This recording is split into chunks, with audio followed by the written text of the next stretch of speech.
Good evening, everyone. I'd like to call to order the planning board meeting for August 20th, 2024. My name is Carrie Martinek. I'm chair of the planning board. Before we get started, a few announcements to read. This open meeting of the planning board is being conducted remotely pursuant to Chapter 2 of the Acts of 2023, an act relative to extending certain COVID-19 measures adopted during the state of emergency, signed into law on March 29th, 2023. All members of the planning board are allowed and encouraged to participate remotely. The act allows the planning board to meet entirely remotely so long as reasonable public access is afforded so that the public can follow along with deliberations of the meeting. The public is encouraged to follow along using the posted agenda unless the chair notes otherwise. Members of the public who wish to view the live stream of this meeting may do so by going to Northborough Remote Meetings on YouTube via the link listed on the agenda. Ensuring public access does not ensure public participation unless such participation is required by law. This meeting will not feature public comment. Members, when I call your name, please respond in the affirmative. Bill Pierce. Here. Amy Paretsky. Oops. Amy Paretsky. Here. Anthony Zaitin. Here. No staff. We do not have any applicants this evening. No public comment. We do have executive session this evening. So I will announce that we'll move into executive session and we'll return from executive session to continue with our public session. We'll first do a roll call vote to go into executive session. For tonight's agenda, the first item on the agenda is in fact executive session pursuant to MGL Chapter 30A, Section 21, Subsection 3, litigation regarding pending land use litigation. The Gutierrez Company versus Northborough Planning Board, Land Court Number 21, MISC 000380. Due to the chair's determination that a discussion regarding this matter is in an open meeting may have a detrimental effect on the litigating position of the board. Is there a motion to move into executive session based on the item just read? So moved. Second? Second. All in favor, Bill? Aye. Amy? Aye. Anthony? Aye. And Carrie's an aye. So we'll move over to executive session and then continue on for the public portion of the meeting shortly thereafter. Thanks so much.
Okay, the board is just returning from executive session and we'll be moving along with the agenda this evening.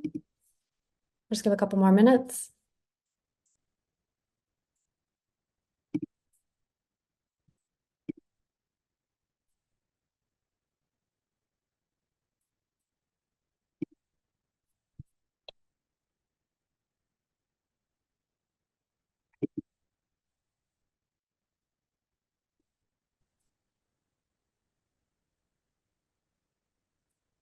Oh, that looks like everybody. Okay, great. So thanks everybody for waiting. Why don't we get back to our agenda? Lori, can we jump on the STARS item, or do we also need to wait for people to come for that one? The release of the STARS 53G balance? No, we can go forward with that one. I don't expect anybody. Okay, great. So, is there anything that, obviously, or not obvious to everybody, we had a 53G on the STARS application. That account number is listed on the agenda. The amount is $227.71, but plus any accrued interest on that. That application has been completed. The decision's been submitted. Does anybody have any questions or comments? Or Lori, is there anything you wanted to share in addition? This was just a request of the accounting office to get rid of this 53G account, which is still lingering out there. The money should have been returned a couple of years ago and was not. And since the litigation is resolved, it makes sense to return it at this time. Okay, any questions from the board? All right, great. Is there a motion to release the remaining funds in 53G account number 61173522101 for 425 Whitney Street in the amount of $227.71 plus any accrued interest? So moved. Second, Second. all in favor, Bill? Aye. Anthony? Oops, Anthony, you're on mute there. I'll mute it. Aye. Okay, Amy, Aye. Millie? Aye. And carries an eye. Okay, great. And then if we're still waiting on, let me see if anyone's in the audience here. I don't see anyone who would be joining for the A&R just yet. So why don't we move on to the next item on the agenda? Hold on, let me pull that up. We also have, why don't we move to minutes, since that'll be a little faster. Just, I know we're gonna get into a longer discussion, and if someone's coming at 6, that'll just allow us time for that. So next we have minutes for approval from June 18th and July 16th. Did everyone have a chance to read the minutes from June 18th? Yes. Any amendments to the minutes? I had some, but they were sent out. Oh, Lori, yes. I just had one change. So of course we forwarded Amy's suggested changes, and I just wanted to clarify on page 3, where she had written in what I had said. She had written in, she stated that since it is Route 20 that Mass DOT does the traffic analysis, that isn't, I believe what I said. I believe I said that Mass DOT reviews the traffic analysis. So they don't actually do a traffic analysis, that they review the application that is submitted from the town. And if they are going to require further analysis, then they require it. Okay, so are you suggesting the amendment would be review? Yes. I must Okay. have heard wrong. I thought that whole discussion with the fire station was, since it's Route 20, we can't do a traffic analysis because it's up to Mass DOT. So the permitting authority for Route 20 is Mass DOT. So the planning board can require improvements to Route 20, but they really don't have any weight if Mass DOT does not approve those improvements, because they have full jurisdiction over Route 20. So they're the ones that are issuing the curb cut permits. And they are the ones that are reviewing the permit applications. So the Mass DOT may or may not require a traffic analysis. They're not preparing the traffic analysis. They're requesting the traffic analysis or not. And if there is a traffic analysis, they're the ones reviewing it. Okay, so we could have asked for a traffic analysis. They're not in charge. I mean, because I saw other towns did do it. They do ask for traffic analysis on Route 20.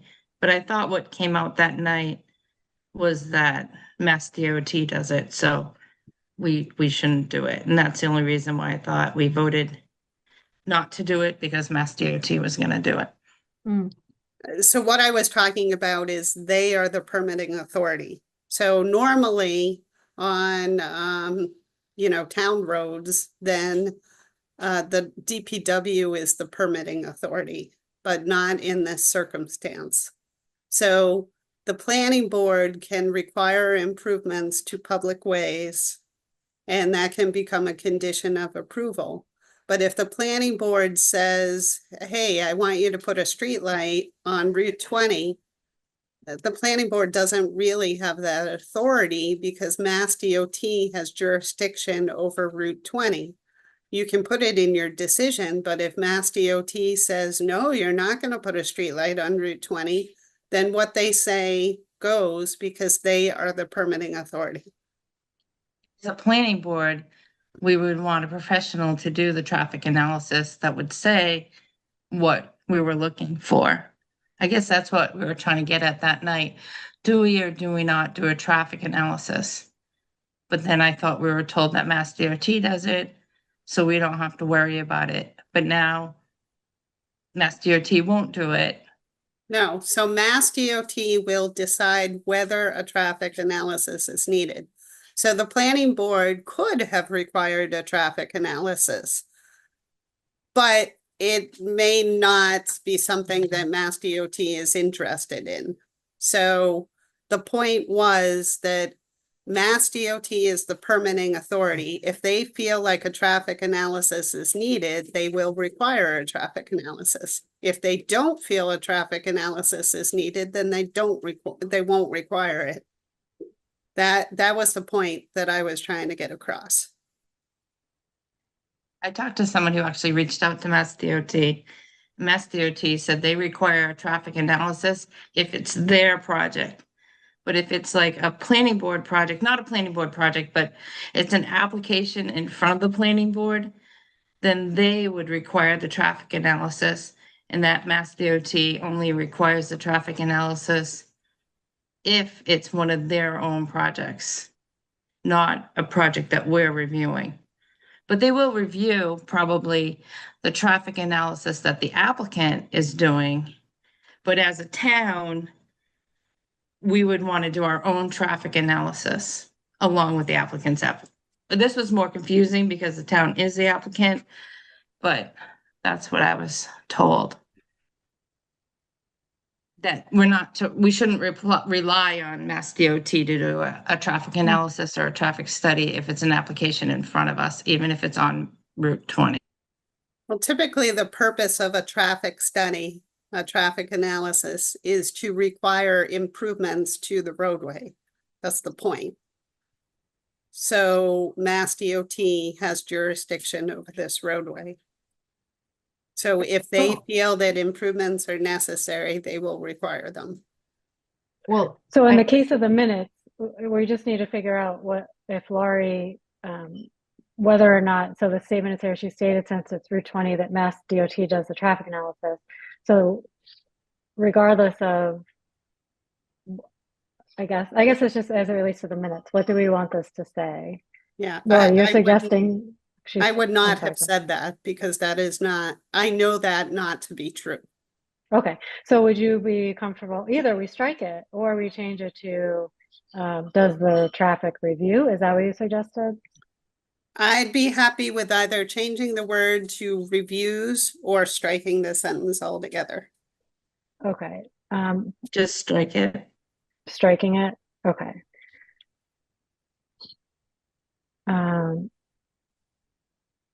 Okay, and the approval authority or traffic engineers from MassDOT is fine, Mass DOT is fine. Yeah, I mean, I'd say that's accurate. I probably would have said the approval authority is Mass DOT. Okay.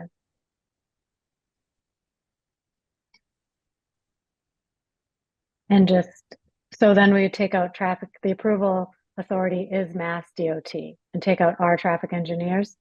Yes. Okay. Okay, are there any additional, is the board okay with that? Any comments on that one? Okay, are there any additional, so Amy submitted amendments, suggested amendments to the minutes. Any other amendments to the minutes? Okay, is there a motion to accept the minutes as amended? So moved. Second? Second. Okay, all in favor, Bill, Aye. Anthony, Aye. Millie, Aye. Amy, Aye. and carries an aye. Okay, we have one more set of minutes and then we will move to the A and R portion. So let's see, the next set of minutes, July 16th. Okay, so for the July 16th minutes, I don't think I have any amendments on that one for the public session. Are there any amendments for the July 16th minutes? No. Okay, is there a motion to accept the July 16th minutes as submitted? So moved. Second? Okay, all in favor, Bill, Aye. Anthony, Aye. Amy, Aye.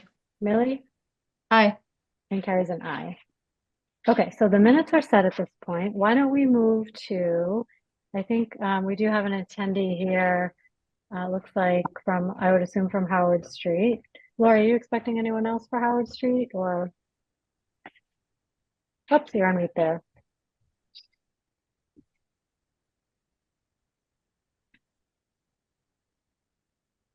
You can't hear, you're still on You're on mute. mute, Lori.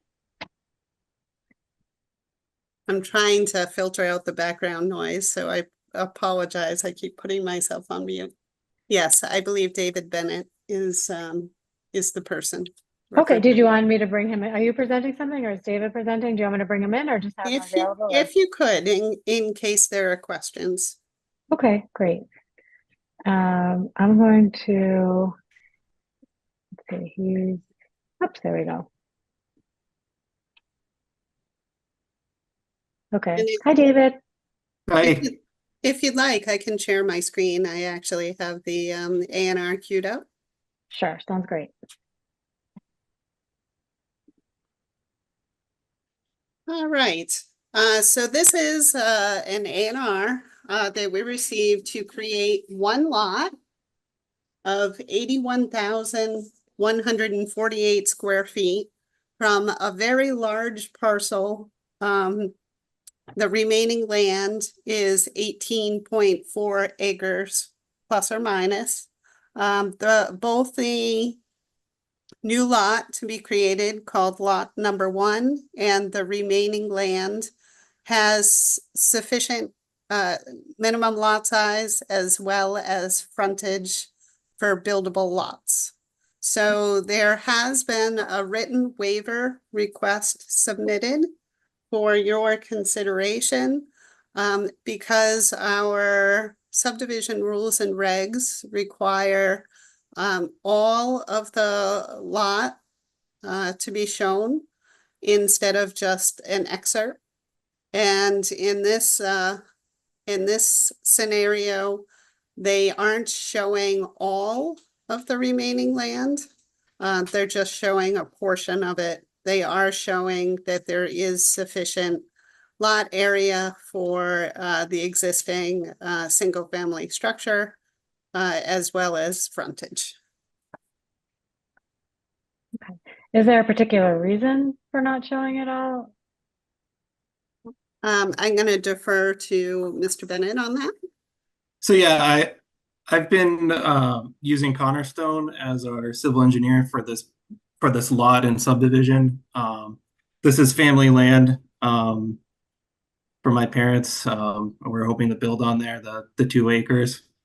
So we've been working with Cornerstone for probably about a year with the perk septic conservation. And they prepared this ANR, and I talked to them about this once after I met with you, Lori, and they said that this ANR meets the criteria for what ANRs need to meet. And they also said that they were talking about how ANRs are also, I don't know if I'm saying this right, but like they were saying that like ANRs aren't subject to subdivision rules. They have their own criteria. And Verugian, their like head surveyor, was saying that this meets that criteria. So he was saying that I have this email. The plan as prepared shows all proposed boundary lines mathematically tied to the existing perimeter lines in the vicinity of the new lot, notes the unsurveyed portion as remaining land, and meets the criteria for endorsement as approval not required. And he also was saying that the Northborough subdivision regulations do not specifically stipulate the entire perimeter be shown only, and he quoted, existing and proposed boundary lines are listed. So according to what they know of the regulations and ANR submission, this meets that criteria. Okay, so then why would they need a waiver, Laurie, if that's not required? I think it comes to an interpretation. So the rule and regulation that that subsection D says that they will show all property lines, all lot lines. Of course, I don't have it in front of me right now, and boundary lines. Well, you can see that this is a very large parcel. So technically, they are not showing all lot lines of this parcel, which is impacted by the ANR. So they are showing all of the lot lines of the newly created lot, but they're not showing all of the lot lines of the lot that this newly created lot is coming out of. Okay, so if the rules and if they're saying the rules and regs don't apply, why are they asking for a waiver for the rules and regs that they don't think apply? So what I'm talking about is the ANR submission requirements. Okay, so it's required that they do submit the lot lines, and they're saying, no, we don't, but on top of that, we'd also like a waiver. Well, They're saying that they don't feel like they have to submit all of a plan showing all of the lot lines of the remaining land. Got it. Okay, board thoughts on that? And I did speak with Fred about this to see how this specific regulation had been interpreted in the past. And he told me that in the past, it had been interpreted to mean that you would show the lot lines of the remaining land as well. Any board comments on this one? So I think I have a question. I just want to understand this. Who's requesting the waiver? Is it David and Cornerstone, or is it under Lori's suggestion? It was my suggestion because I saw a violation, but it's being requested by the applicant. So you saw a violation? I saw a violation of her ANR requirements. So the ANR doesn't fully conform to our regulations because it does not show all the lot lines of the remaining land. Right, I Okay. see. can Does I it just conform to please state speak on that? regulations? Yeah, hold on a minute, David. I'll let you know when it's your time. It is not a state requirement, it's a local requirement. Okay, but the state requires what, the frontage and the square footage, right? You have to have, Correct. So Minimum square feet. they are showing the frontage of the newly created lot. as well as the frontage within the vicinity of the newly created lot. So if you look at the frontage down here of this newly created, the remaining land, it conforms, as well as the parcel to the north. So the one to the Conforms. south, does that say 196 feet? How many feet is that frontage? When I looked at it, I saw 196 feet. I thought they needed 200. So that's remaining land. Yep, So you can see, I'm gonna use my. So this remaining land yep. is attached. So this Z means adjoin, and this Z Oh, means adjoin. Mhm. So oh, this remaining land goes from here up here. So okay. that's all one parcel. I was just curious though, that bottom number, is that 196? More for the applicant, because if he wanted to make that a lot down there, I would add the extra 4 feet so you're compliant. That is 196.44 feet. And So if that more- southern lot ever wanted to be cut off and used, you would need 4 extra feet. It's just something for you to think of. Because if you cut off that bottom lot, that won't be compliant Not and it's compliant, yeah. by 4 feet. Hmm.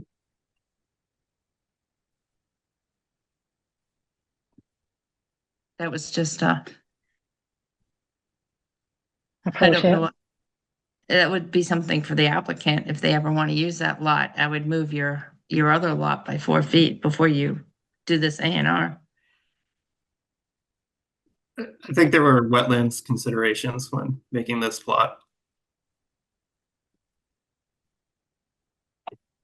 Okay, so you'll never use that southern portion? It would be really tricky to do. Hmm. Oh, okay.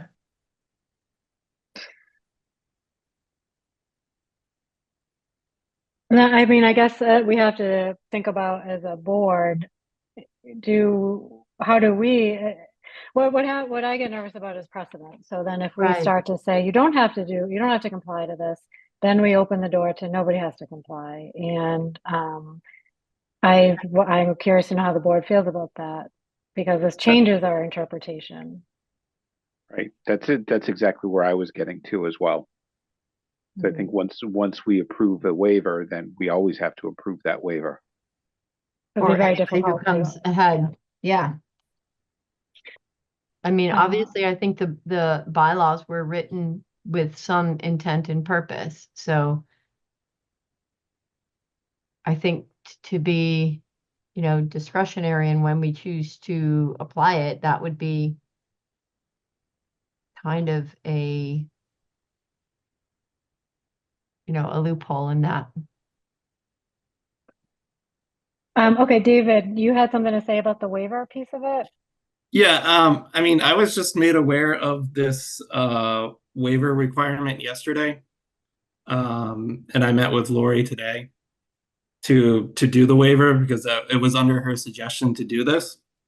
After I met with her, I did call Cornerstone to get their advice because I didn't really fully understand the situation before I talked with Lori. Mm. And it's their understanding that a waiver should not be required due to the A&R requirements and what it's subjected to and how it's not under the subdivision rules. So that's why there is a waiver, but according to Cornerstone, there shouldn't be one required. And that's also why they did the map as they did. Well, then I'd want it to go to our own counsel because we're not going to get legal advice from Cornerstone. So I think in that case, we need to engage with our town council. Oops, I don't know if someone has Google on instead. Okay.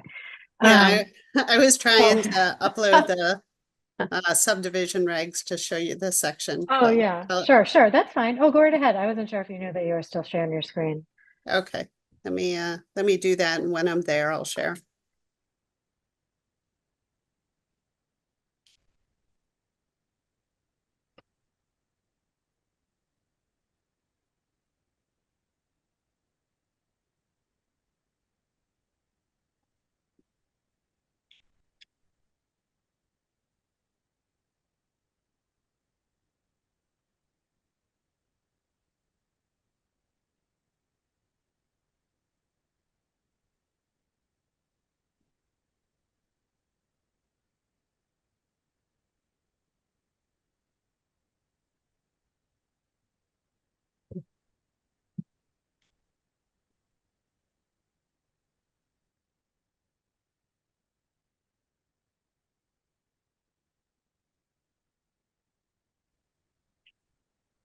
hard because there aren't page numbers, so just, I'm almost there.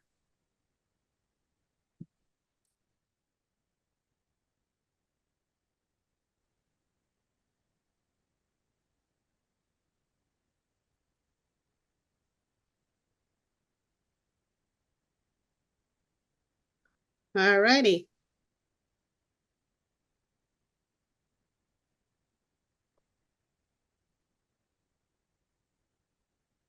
Okay, so I am under chapter 10-08, plan, believe not to require approval. So submission procedures, contents of plan. So D, lines of existing and proposed streets, ways, lots, and easements. Sufficient data should be provided to determine the location, direction, and length of every street and way line, lot line, and boundary line. And this is under the A&R section. It is. Oh, so that's clear. That's pretty clear to me. I don't know how other board members feel. It's a Pretty part of our clear. A&R. Yeah. So I guess either a couple of courses of action here, and I don't even know how timing works with this in general because we have a limited time on A&Rs as it is.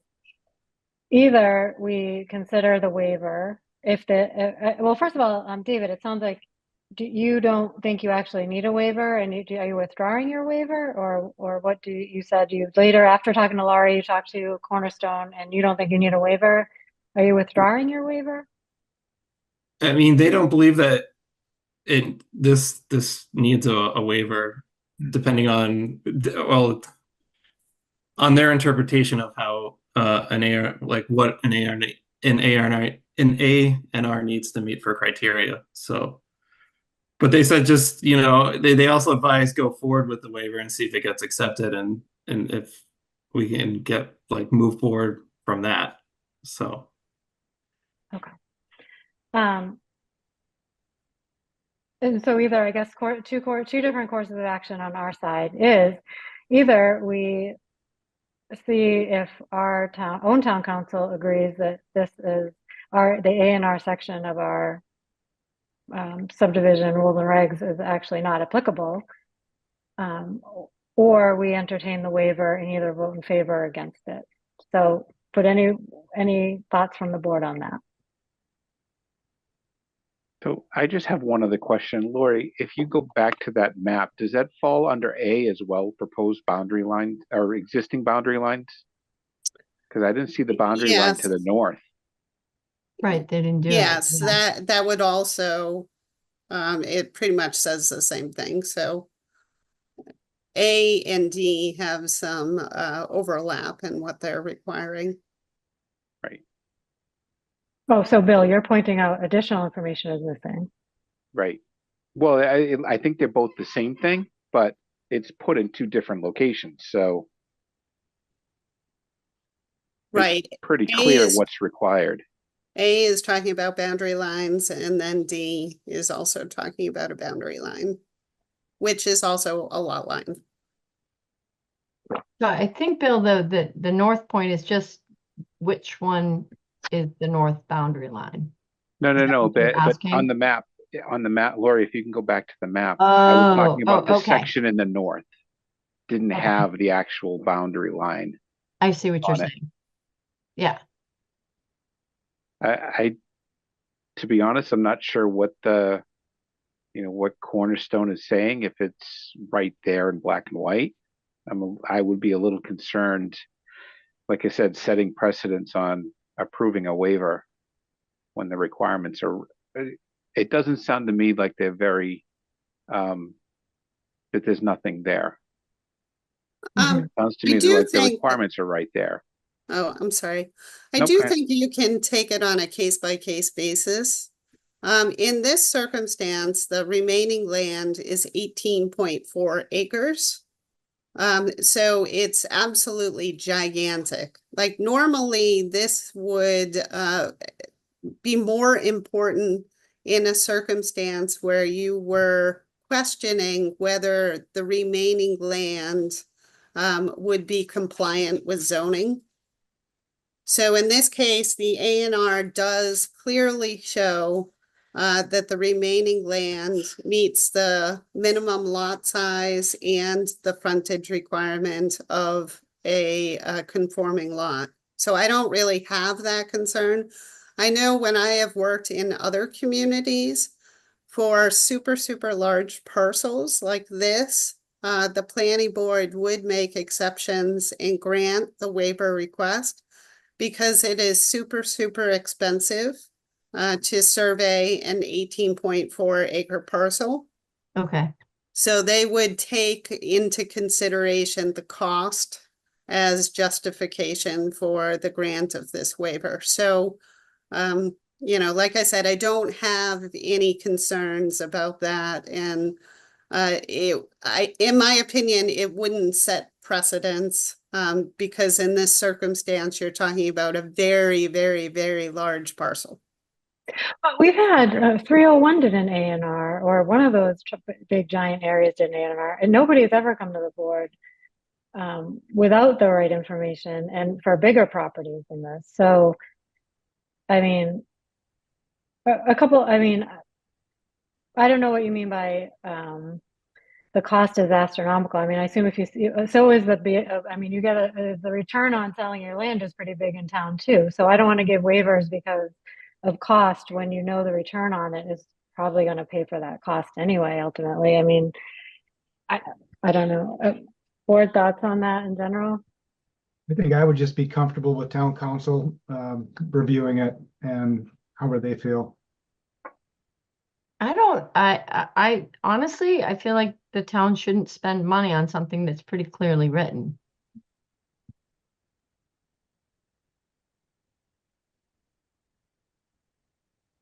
I mean, it's either the town's gonna spend money or they're gonna spend money if we don't agree on this. Can I just want to say one more thing too? I don't know if this means anything, but like, this is family farmland, like multi-generational land that's being divided. So Mm, it's land that's been in my family for many years, goes back a long time. So that Okay, thank you. 18.4 acres is my parents' land, which yeah. used to be the family farmland. Okay, thanks for the context. One other thing I just wanted to make you aware of, Mr. Bennett did provide us already with an extension on the period of time to act. And that extension expires on August 26th. So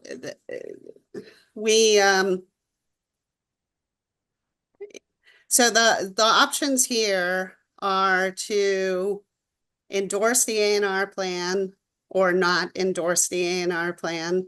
So if we miss the deadline of that was granted August 26th, then he can just go to the town clerk and get certification that the planning board didn't act in time.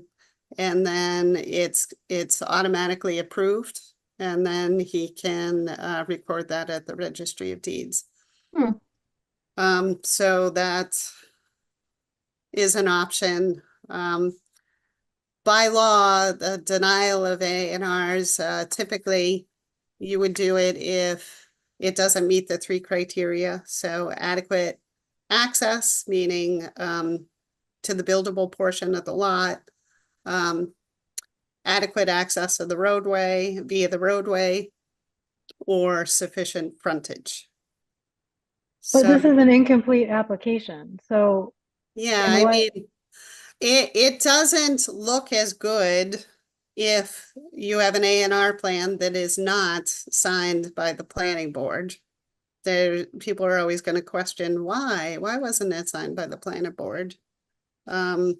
So What another if, option is just to withdraw the application and refile it when it shows the survey of the larger piece.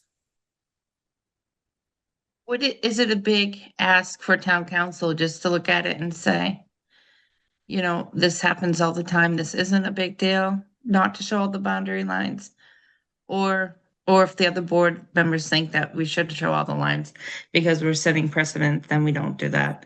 I was Well, just it's- wondering, Yeah, and it sounds like Fred, I just want to make sure I understand, Lori, what you said. Fred had said in the past, we've always interpreted it that you did need to have a complete application consists of these items here. Mm-hmm.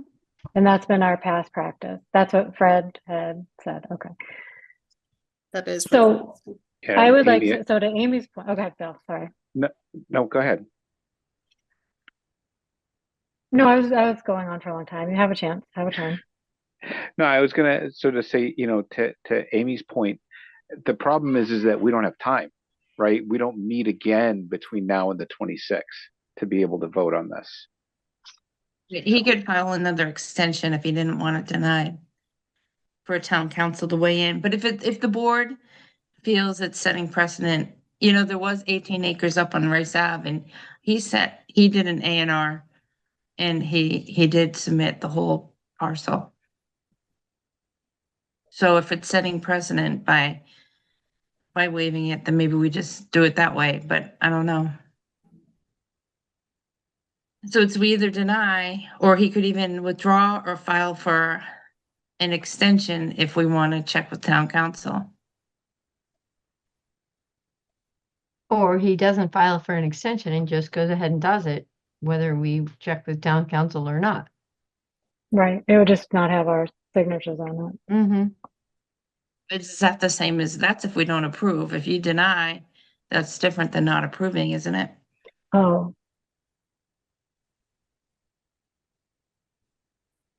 Because if it doesn't meet our guidelines or our subdivision rules, wouldn't that be either extending to come back and meet the rules or denying? and in the case of a denial, can you just come, I mean, I guess you're good. Well, first of all, if approval can't be denied, then we deny it, meaning we don't endorse it. You could file it anyway, I suppose. Is Yeah. that what you're saying, Lori? You still just That's could what I'm file it saying. anyway. Yeah. Because they don't really not meet the criteria for approval, because they do Right. have those three things. They have, they meet the access criteria as well as the frontage criteria. Mm-hmm. So if you were to deny and they were appeal to a court, then the court will say, well, hey, they met all of the criteria, so why did you deny this? So, I mean, I think probably the better option is if you don't want to grant if you don't want to endorse it, then don't endorse it. And then the town clerk would just have to do the certification saying that the planning board did not endorse it within the time. That's not really what happened, Right. Yeah, Lori, can the town clerk put something in that's incomplete, an incomplete application? Sure, because the planning board only has 21 days to act on an application before it. He has submitted a waiver request. So if you deny the waiver request, then you can just say, well, you didn't meet the criteria for endorsement. Right, but then he I can't bring probably- it forward to the town clerk. I'm because sorry? It's an incomplete application, so therefore he can't bring it forward to the town clerk and have them submit it because it's an incomplete application. The town clerk accepted it as an application. The version that I have isn't stamped. But they filed the application with the town clerk, so within 21 days is the period of time that the planning board has to act. It's weird, like, why do we have subdivision rules and regulations for an A&R that, So I see it actually is signed by on the bottom of the page. It was accepted by the town clerks on July 29th. So should the town clerk have not accepted it? Is that where it's falling? So when people submit applications, they are reviewed, once they're submitted Hmm, for conformance with the regulations. So you don't always know. So what they're looking for is they're looking for, okay, do I have the proper number of copies? Is the application form signed? Do I have a check? Is it in the proper amount? So then, once it's received, then we do our look to ensure that it is in conformance. So if there's a problem, then we would notify the applicant of whatever is missing. mhm. And either they supply the missing documentation or they submit a written waiver request. So I don't know at that time whether you're gonna approve the waiver request or not. So technically, the application is complete With a waiver. Because it with the has a waiver waiver request. request. Correct. Uh-huh. Okay, so it sounds like we'd have to vote on the waiver and then, I guess if the waiver is denied, the board's view is then this is an incomplete application. And thus we don't endorse the A&R if that's the direction we want it to go, or alternatively, we accept the waiver and move in a different direction. So thoughts on that from the board in terms of, do we view this as do we entertain the waiver? How do we feel about the waiver, number one? Because I think that gets to the next part. Should we entertain the waiver? Are we in favor of the waiver? So if we don't endorse it, and so are they able to file then and go forward regardless, just not being endorsed? Or would they have to either resubmit or do something else then? So there are a couple of options. So they can either redo the A&R, and then come back with a fully conforming plan, present it to you, and then at that time, based on what the discussion is this evening, I assume that you will approve it and you will endorse it. So there's that option. So then the plan that they are filing with the Registry of Deeds is an endorsed plan. Or you can just not endorse it. Then they will go to the town clerk. They will say, hey, the planning board didn't act within the required period of time. I want you to approve it, having the fact that it was constructively approved. And then they put their certification on the plan, so it still goes to the Registry of Deeds. So it's technically approved either way. It's just that it's a cleaner approval if the planning board endorses it than if the town clerk endorses it, because then chances are going to be questions. The third option is to actually do a denial letter that says, hey, we're gonna deny this A&R plan because they didn't show a survey of the remaining land. Although I would not recommend that you do that, because if they end up appealing the planning board's decision, I think it's highly unlikely that the planning board will win, because they comply with those 3 criteria that I keep talking about. Mhm. And so I think that kind of would be a waste of taxpayer money to pursue that angle. So So if is we- there, sorry, is there somewhere in the application that says that they actually do comply with their 3 criteria? Or some way of actually, So their application form just asks a number of questions. And then there's a checklist showing, and that's something that I fill out, mhm. whether the information is submitted or not. And so, no, there is a certification on here. I hereby certify that this plan was prepared in conformance with the rules and regulations of the Registry of Deeds. And then, here is another.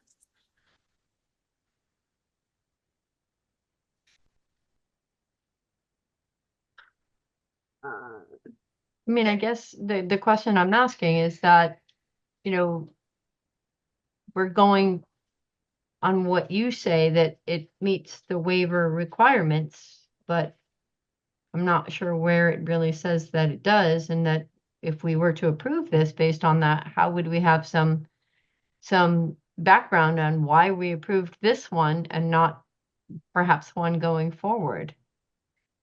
Because they have 18 acres versus somebody who might have 12 or somebody who might have 8. At some point, you have to draw the line and say, well, this one does fit the criteria that way and this one doesn't. And Well, you could, that could be captured in the meeting minutes. There is also a statement that is under the signature block that says compliance with zoning or other regulations is neither expressed nor implied. Mhm. So I guess can we choose to not endorse it, then in doing so, not setting precedents? mhm.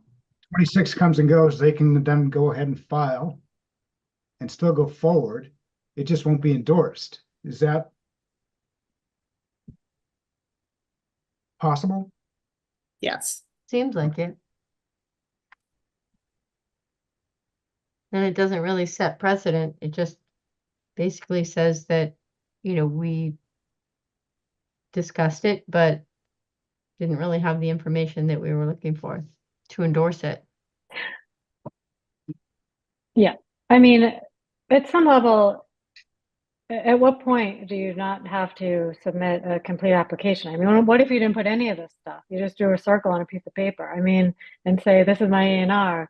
I deal with it because I don't have to comply with your regulations. I mean, I guess it's just state law. There's nothing we can do, but it seems a little, it doesn't seem right. It doesn't feel right. Maybe it's something after the fact. Next time we have counsel on, we can, not related to this one, but just in general, how far can you take that? Because Mhm. Well, there are certain requirements that they have to adhere to, the Registry of Deeds sets for how plans have to look. So they are complying with that. yeah.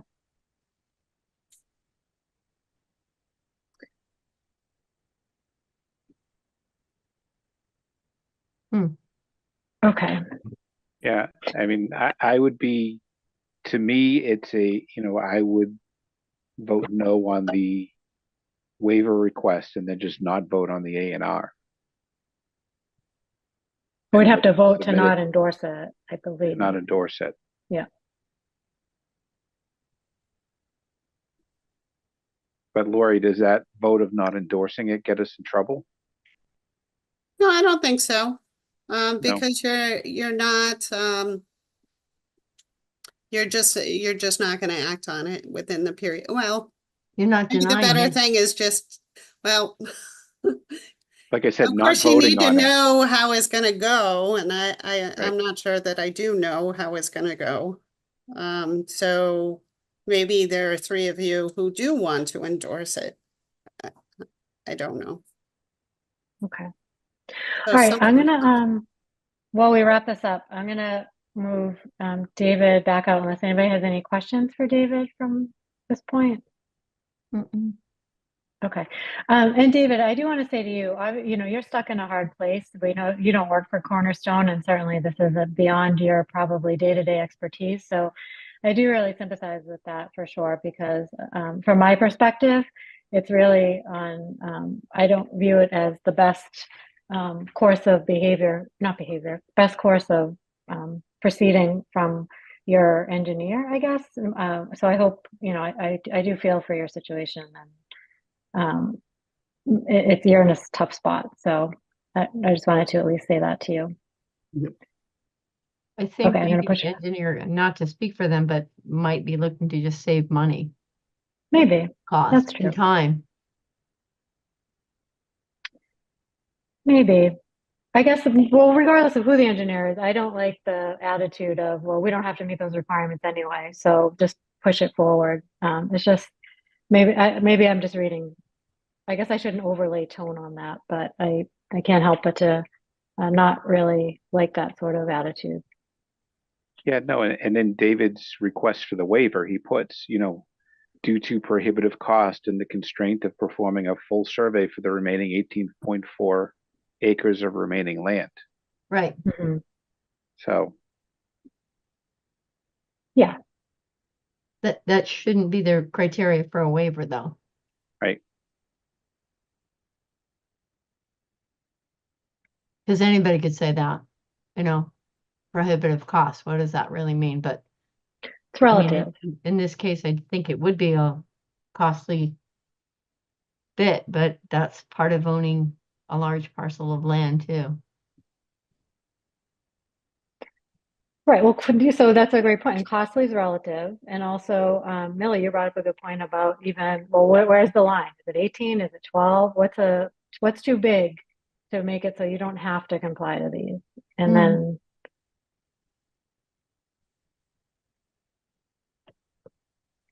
I don't know. Okay, any other thoughts? I guess the first part of it is to talk about the waiver and just make sure we first take a look at that one. So before the board is a waiver from subdivision rules and regs, section 10.08020 subsection D, due to prohibitive costs and time constraints of performing a full survey for the remaining 18.4 acres of remaining land. So that's the waiver at hand. We've talked about it quite a bit. Are there any other thoughts on this waiver? Lori, I have a question for you on that. You have said in the past that where you have been before, they have granted these types of waivers.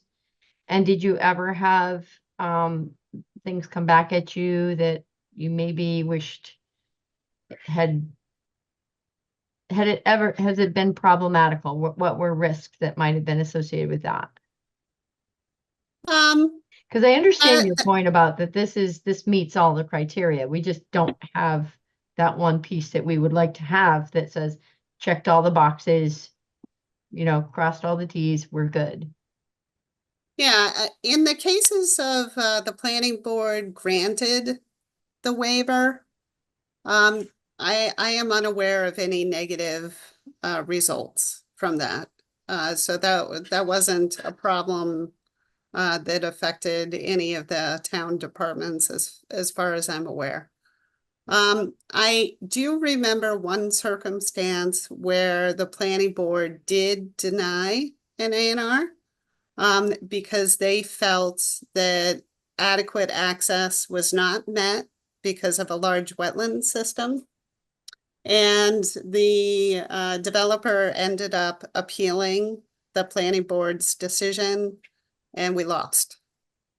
And it did end up costing quite a bit of money. So like I said, I wouldn't go that route. In that circumstance, it was because of one of the three criteria. So they felt strongly that they wanted to try because of the wetland issue. And were any of the reasons for the waiver economical? No, it was because there was a large wetland system. There was impeding access to the buildable portion of the lot. So that was the reason that the planning board chose to deny. That was the only A&R in all of my years that had ever been denied. Interesting. Okay. So in circumstances like this, the planning board had chosen to grant the waiver. And in some of those waivers, they did list that financial was the reason for not completing the criteria. It was put in the meeting minutes. So there wasn't any written decision that accompanied the A&R. So that's not typical. There, either you sign the A&R or you don't sign the A&R. Okay. So I think regardless, and I think this is kind of a special situation because you are talking about family land and family on building house on their own, land. And it would be very expensive to have that whole thing surveyed, I'm Mm. sure. If we denied it, goes to court, and so they've got to spend a bunch of money, we got to spend a bunch of money, we still could lose. And so I'm thinking this isn't a large corporation. They're not building a commercial building. They're building a house on their own land. I do think it's kind of special in that sense. I Mm. mean, we could just not endorse it and they go forward regardless. Then we're not setting precedent. They're still moving forward.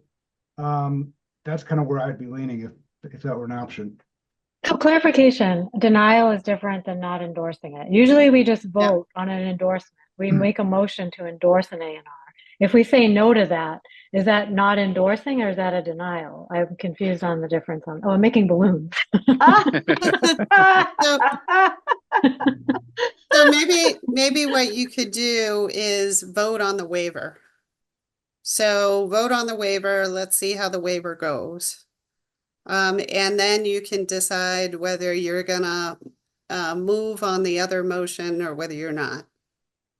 Okay, So if nobody makes a motion, so if you if you all feel confident that it's gonna be a negative vote on endorsement of the A&R, just don't make the motion.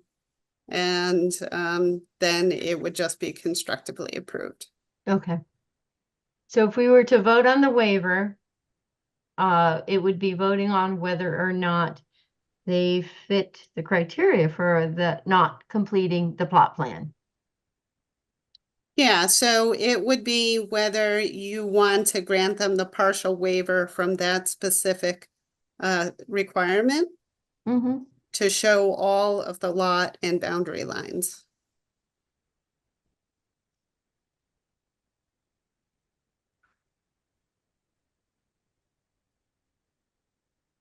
so it's a waiver from the subdivision regulations, not having to do with the criteria of the A&R. It's just a matter of the application itself. So the specific waiver that I had suggested was a partial waiver from subdivision rules and regulations, section 10-08-020D, requirement to show all lot and boundary lines. But it would have to be D and A. Sure, we can add that. If we were going to approve it. I'm still concerned that, approving this opens a Pandora's box of everyone saying, well, I don't want to spend the money to survey my 12 acres of land. So here, I'm just going to give you what I want to give you. And that's Mhm. it. Yeah, I don't disagree because they can still go through. Well, they still would have to come before the board with a waiver, and then you could deny it based on, the situation, I think. Right, you'd still have to come with a waiver. We don't have a precedence of approving waivers, so it'll be quickly known that's not a good idea. Right.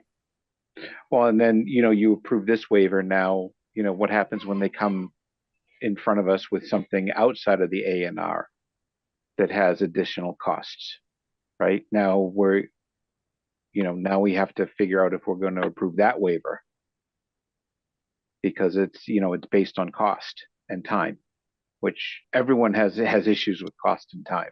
Right. And I'm not saying anything against, Mr. Bennett. I understand that you're between a rock and a hard place, but, I have to talk about this truthfully that, next time when this same plot comes up, right? Well, you've already done it once. So Mhm. now I don't have to do it for the remaining, 16 acres that I have. Because you've already approved it for when I went from 18 to 16. Mhm. I'm quite sure he wouldn't do that, but I'm just saying, that's the type of thing that we have to really consider here.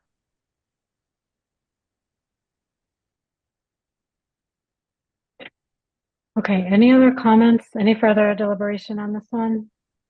Are we ready to call for a vote on the waiver, or is there anything else we want to talk about?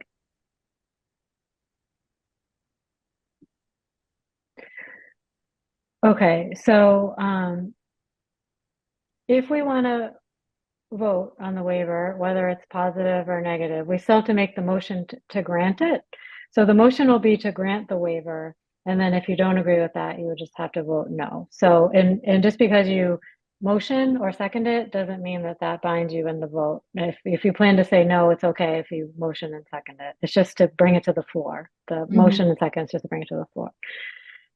Okay, so is there a motion to grant a partial waiver from subdivision rules and regulations, section 10-08-020 D and A, requirement to show all lot and boundary lines? So moved. Second? Second, Okay, all in favor, Bill? No. Anthony? No. Amy? No. Millie? no. And Carrie's a no. Okay, so the waiver was not granted in this case. So next we'll move to the A&R.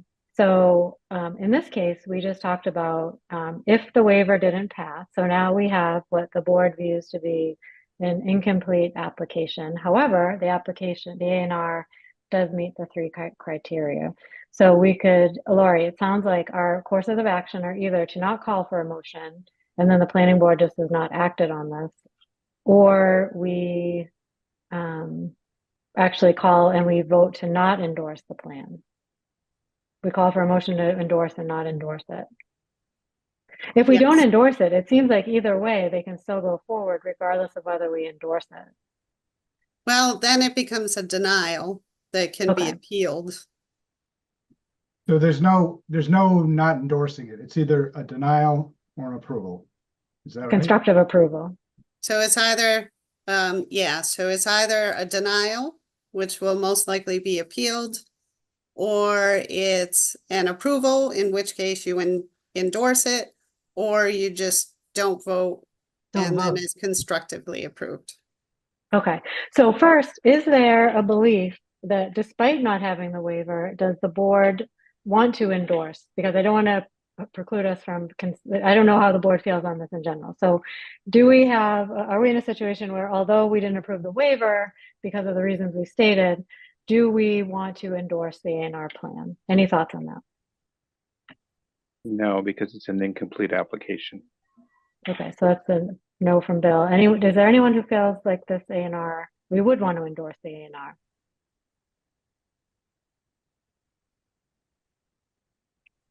Okay, it doesn't sound like there is. All right, let me Oh, ask, Anthony, you're on mute. let me ask again. So so we're not denying it, we're just not endorsing it. But would they still have to appeal if we don't endorse it? Or we just No. don't make a motion?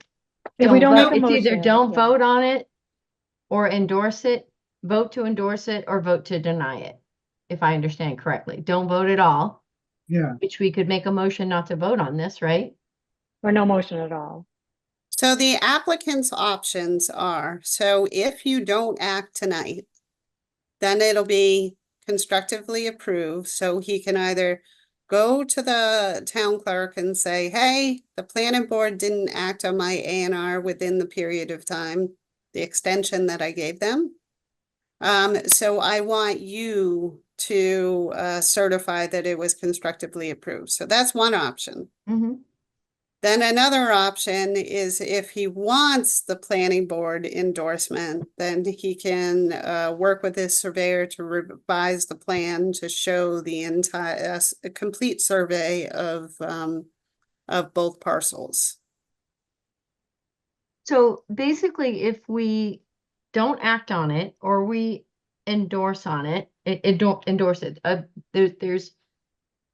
There's two things he can do. They can either continue to go along and not get the rest of the site plan done and go with their plan, or they can get the rest of the site plan done and get an improved site plan from the planning board. So they can make the decision then how they want to proceed. If Right. we decide not to act on it tonight, they can decide then what they want to do. Right. Yes. And even they can go so far as to just withdraw the application right now. Or they and can extend it. refile it before the expiration of the Yeah. deadline. Guess I'd rather give them that choice. So if somebody made a motion to approve and I don't want to deny it because I don't want to see you go to court. But I don't want to approve it because I don't want to endorse it. How would I vote that? We don't We act wouldn't on call it. a vote. We wouldn't call a Don't call a vote. I vote. don't know who's good, yeah. So I don't know. Okay, so I'll let it lie there. If someone did, you could probably abstain, right? And you wouldn't be voting yes or no. There you go. So what could then either we decide not to take action, or I call for a motion and nobody makes it and it dies on the floor.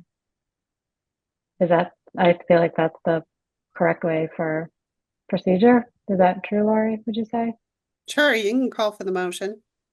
And then if nobody makes the motion, it dies on the floor. Alternatively, nobody seconds the motion, then it dies on the floor. And then the planning board takes no action on it. Mhm. Okay. Is there any further discussion? Okay, is there a motion to endorse the A&R plan entitled Plan of Land of 660 Howard Street in Northborough, Mass, dated April 4th, 2024, prepared by Cornerstone Engineering, Inc.?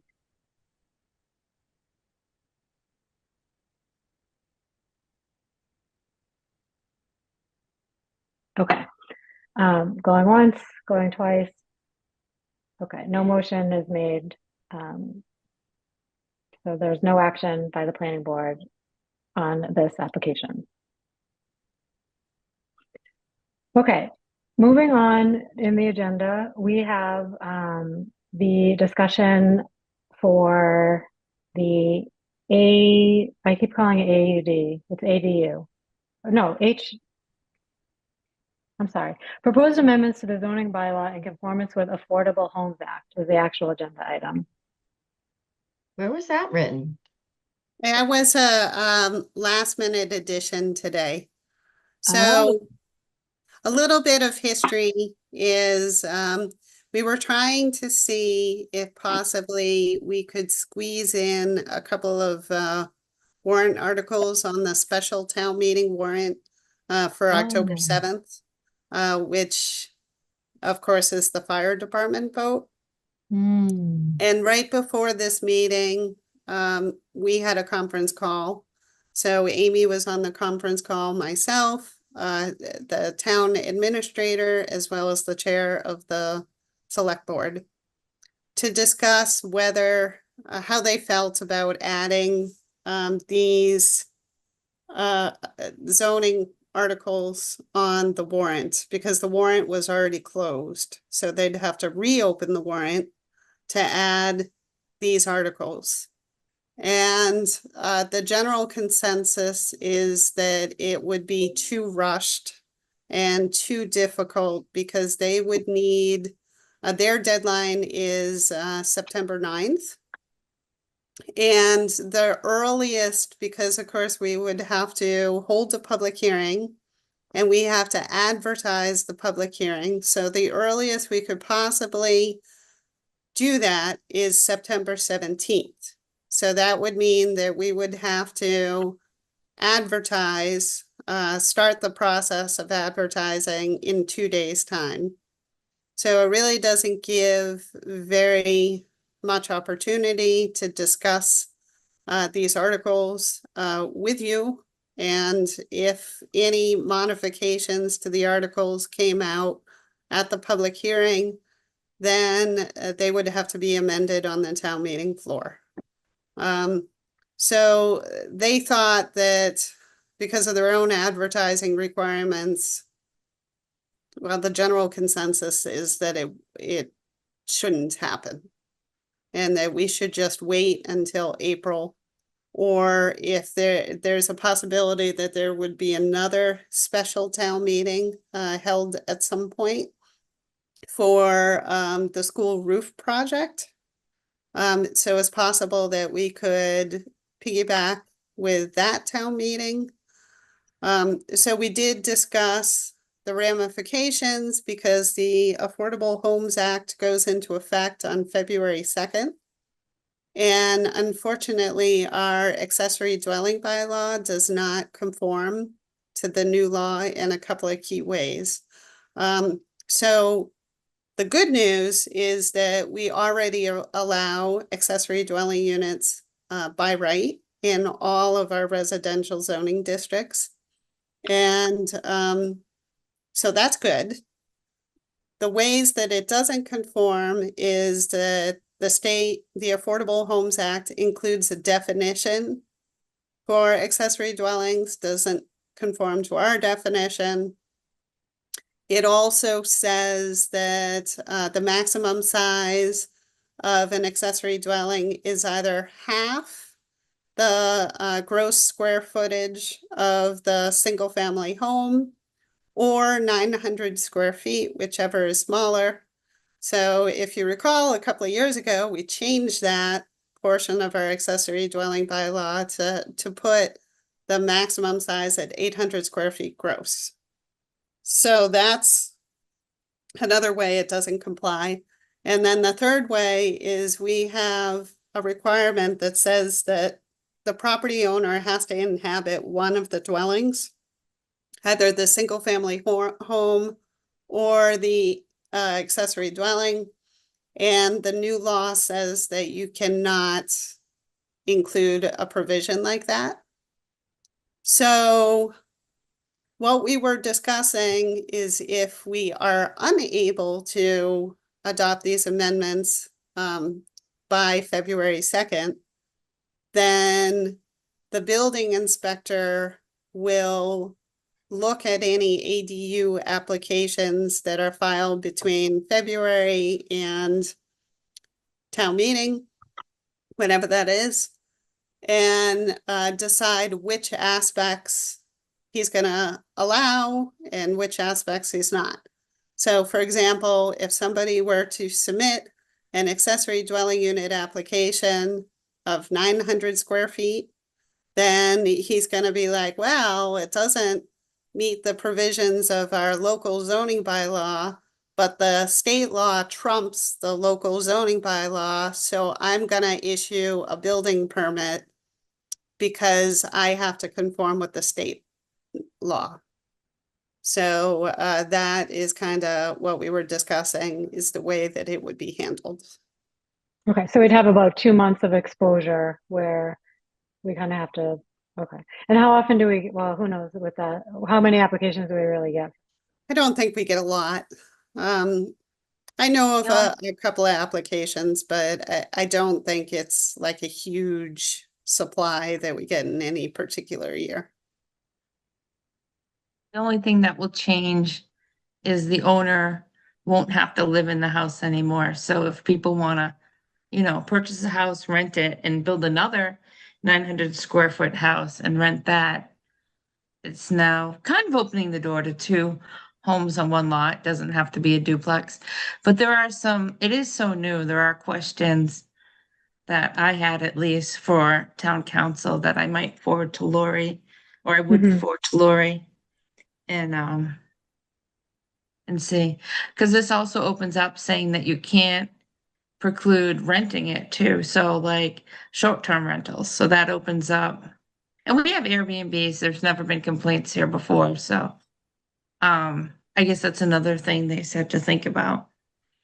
And another thing, Lori had mentioned maybe finding out if we can keep what we have right now, which is it has to be inside the home or a structure that's already built.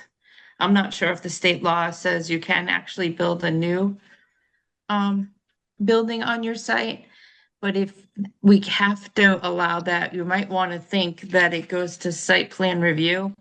As part of the KP law update, it says as of right in single family zoning districts, but you can limit to site plan review and some dimensional setbacks. And some of our bylaw says it has to like match kind of the look and the feel of the house that's already there. Mhm. Bill, you have a Those are comment as something. well? Yeah, no, I'm just wondering, I think we might be looking at this the wrong way because even if we make the change, whatever changes we have to make in April, it's going to be to match the state law. So there's no real exposure, if you will, because we're just going to match the state law anyway. So come February, we're just going to start doing what we're going to be doing after April anyways. We still can't go against the state law. No, but the law So there's gives no you the exposure. ability to limit things. Right. And after April, no matter what we do in our zoning, it's still going to give you the right to do those things after April. So it doesn't matter because we can't put anything in our local zoning that goes against that state law. So it So would be a matter let's of use the like, 900 max square feet, right? yeah, Going forward after April, it's still going to be a max of 900 square feet. It's just that it's going to say it in our local zoning rather than not saying it in our local zoning. But either way, we're still going to have to match the state. So there is no real exposure here.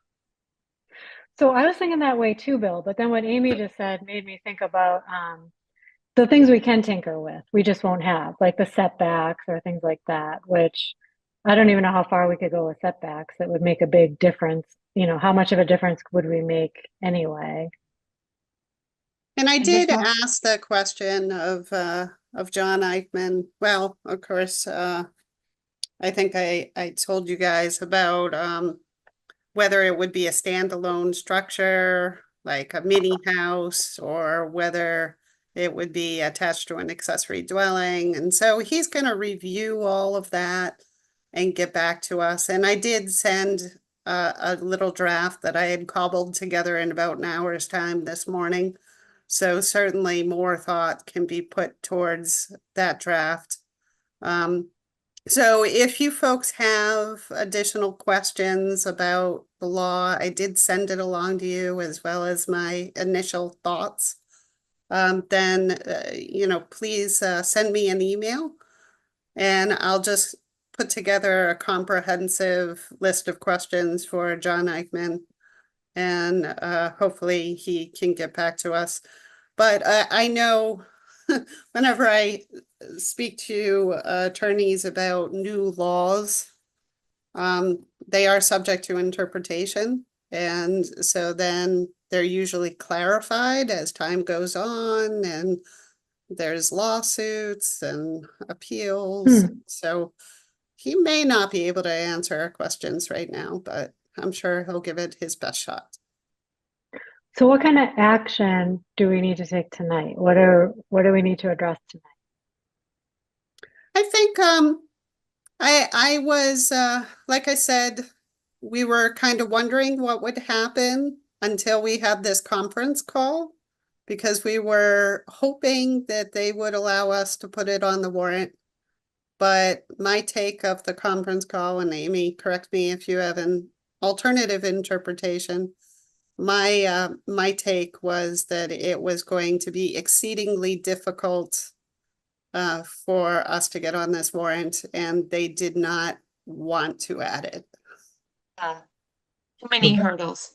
Last night when I first reached out, I asked the Board of Selectmen chair if it was too late to add a warrant article, and he didn't think it would be, but the more we thought about it, there was a lot to it. Okay. So if we make no actions tonight, the law gets enacted next February. As Carrie said, we have exposure for a couple months, and then we could go ahead and put it in the spring town meeting anyways. Yes, and I imagine that we'll already have a draft that we're discussing, and we'll probably already, by the time February rolls around, we might even have started the public hearing on these issues. So I think we'll be letting the public know that this is coming down the pike. Okay. It is that time of year when we start talking about it. The I know, we should put bylaws. it on our next agenda to start talking about our bylaws. I did want to tell you that one of the things that I was hoping for this year, we have some pretty significant deficiencies in our subdivision rules and regs they haven't been updated in over 20 years. And construction practices have changed quite a bit during that period of time. So I was kind of hoping that we could concentrate less on zoning bylaw changes for this year and more on subdivision rule and regulation changes. That's a mega project for me, and it's gonna take me a couple of months to really cobble that together, and a lot of attention. And of course, I've already talked to the DPW director, and he's gonna help me out with it. So I was hoping that we could be light on the zoning amendments this year. I only had one that I've been thinking about a lot, and the town had it before, is the inclusionary zoning bylaw, because we're so close to 10%. If a big parcel like a farm goes, we're gonna go below 10%. So, and Shrewsbury just did a new inclusionary bylaw that looks pretty good, so I was gonna send it out to the board, but I thought that might be something we need since we're so close to 10%. Yeah, I agree. I didn't have anything in mind as of now. I don't know if anybody else, just to give Lori an idea of, did we have anything in mind, Bill or Millie, anything you had your eye on?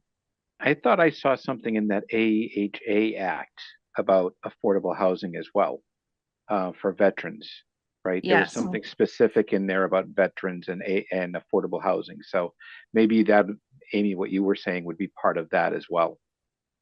Yes, it did say if you had inclusionary zoning, then I think 10% of your 10% could be towards veterans. Oh, that's Right. nice. Millie, anything that you had your eye on or? Oh, you're on mute there. Yeah. For zoning in general or specifically to housing? No, just zoning bylaws, just to Lori's point, if we wanted to focus on subdivision rules and regs and we're light on bylaws, is there anything you're even considering at this point? Just to get a sense of like where the board's at in terms of volume. So two things I had thought about for bylaws is one of the things that actually I think came in front of us over the past couple of years is having two applications in front of us at the same time for the same party. And I believe maybe Lori had said that that was something that they didn't do in Grafton. So maybe looking at a way so that we don't get stuck in that position again. That's really more of a planning board regulation though, right? Yeah, I'm trying to think of what you could be talking about, because we don't have a bylaw like that. No, Um, but wouldn't it be, would it be a regulation that we just don't look at two applications on the same parcel at the same time? One has to be done or retracted before the other one is put forth. Oh, I see what you're saying. So you're talking about if you have like a definitive plan approval, that you have to rescind the definitive plan before you can go forward with an alternative design. Mm-hmm. Well, that is covered in Mass General Law, but when we do our update to our planning board rules and regs, we Yeah. can certainly explain that more fully, because our regulations don't really cover it well. Okay, No. because that certainly caused a lot of issues, Yeah. not having that clear.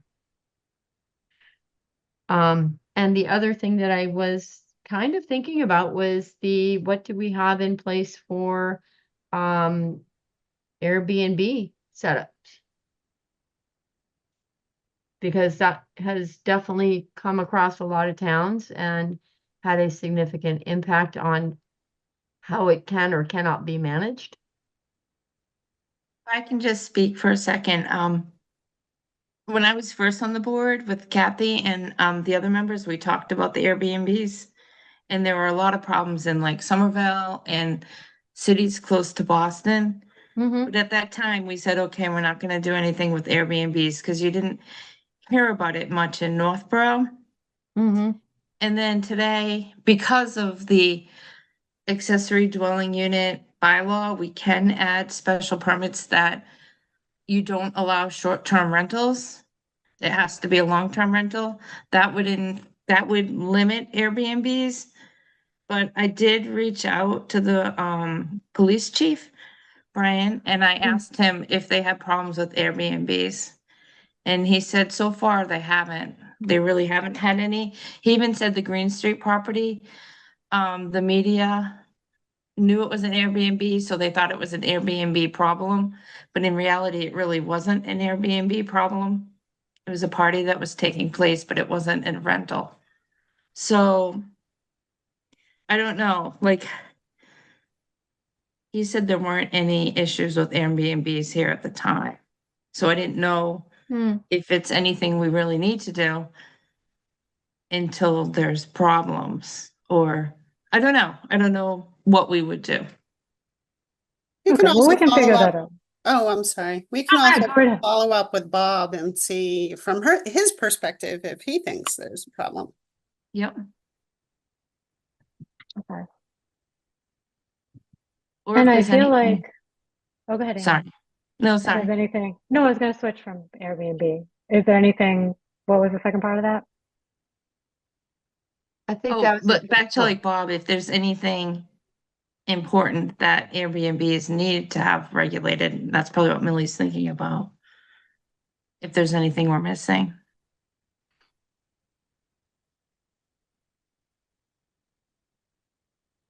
But nothing really.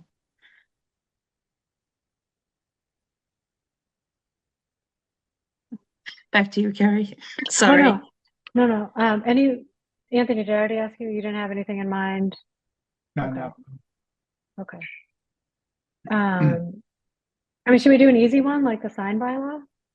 I was thinking that, we might have to, depending on the downtown, whatever comes out of the wayfaring or. But that can be a last minute thing because we've done it so often. Yeah. All right, so Lori, it doesn't sound like at this point there's it doesn't sound like a high volume year anyway, so maybe that works out. Good. Thank you. Okay, all right, great. Let's see. Minutes done. Any subcommittee updates at this time? So traffic safety has been busy. We actually got approved from the select board. Thank you to the select board. The 7 RFBs, which are the flashing crossing lights like they have at McAfee. One of the things we got on that board, on that committee, was that one of the schools actually had the crossing guard retire, and they didn't have anyone doing crossing for the kids for a while. So we figured that we would add these. So these are all going in front of schools, except for one that's going across Church Street at Pleasant. But that's related to the schools because a lot of kids will cross there. One of the things that they added, and Amy, I was thinking of you when they started talking about this, is a down light. So basically a light that sits on top of the device and faces down, so that when you hit the light, this light comes on and drivers can see the actual person that's about to cross, as well as sort of giving the person walking off the curb the ability to see a little bit better of the curb. And Amy, as soon as they brought that up, the first thought that came to my mind was dark skies. And yes, they are dark skies compliant. So, but the other thing we're doing is we're writing a recommendation letter to add these devices along Route 20, because like we've said many times, we don't control Route 20. We can't just put signage up or these RFBs. So we are writing to the state representatives to please have MassDOT look at putting these in. So if anyone else is, able to write a letter to your local state rep, please do so to try to get these crossing lights put in along Route 20. That's great. Sounds really nice. I had a quick question of the lights. So the lights are for at night? Well, they'll light up at any time. So when you push the button, right, the flashing yellow lights will go on, and then there's a light overhead that shines down to highlight the person who's about to cross the street. So even if it's like a rainy day or a cloudy day or something, that light will always go on. And so they will put on solar packs, specifically designed, a little bit beefier so that they can have a battery that will run that light as well as the crossing lights.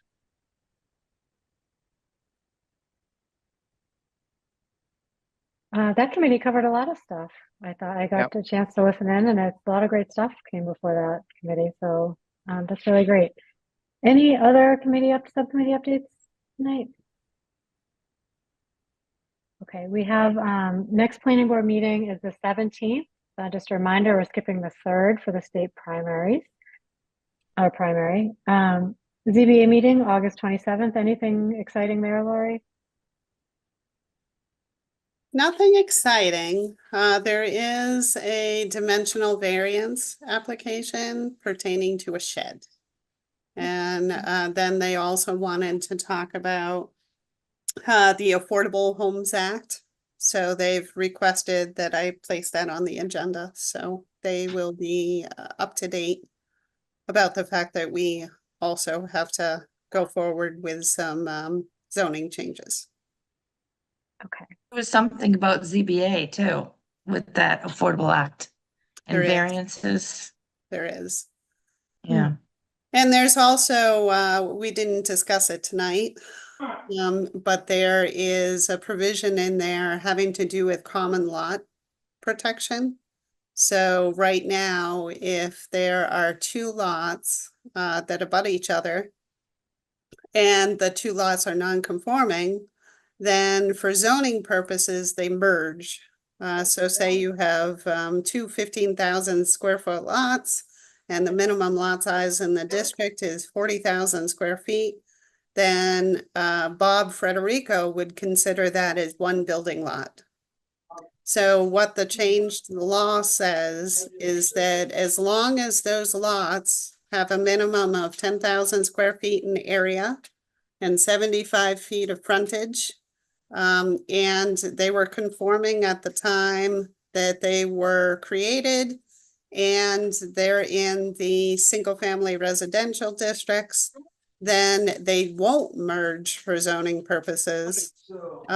However, there is a caveat. It says that they have to be developed for single-family homes, and those homes have to have a minimum of 3 bedrooms. So it's kind of interesting, the twists that are coming out of this Affordable Homes Act.